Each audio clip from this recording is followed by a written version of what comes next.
Most of you who lived through the 80s would appreciate what I'm about to tell you right now, and you recall that it was during this period that some Ghanaians even relocated to Nigeria to seek greener pastures. Now, in the 80s, where we had persistent inflation, mind you, he's likening this because when we started the year off, we started inflation rate at 13.9%. Today, inflation is currently at 27.6% and is expected to go higher.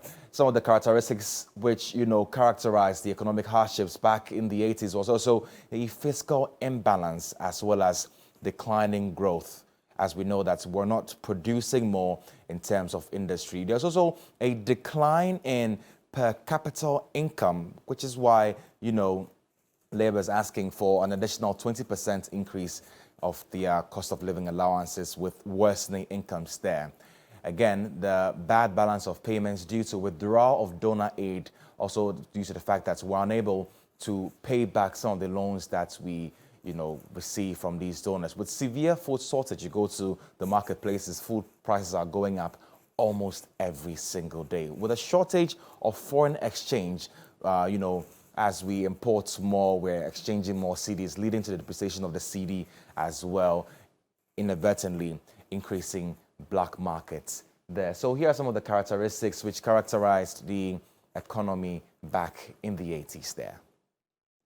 Meanwhile, some senior citizens have been sharing their views on this issue.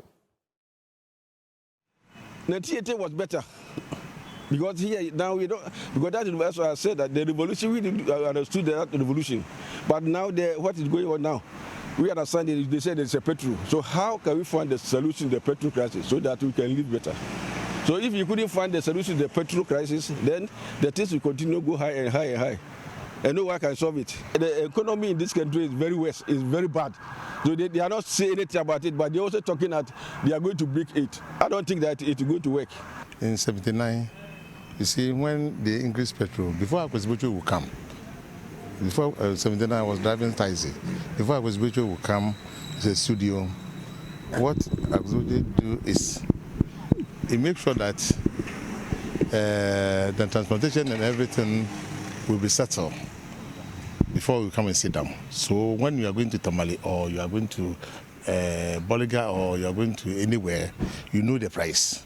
But those who are there now, they didn't do that. What they said, 30%. How can an old woman staying at village know that 30%? How can he calculate about 30%? So that is a worry us now in the country.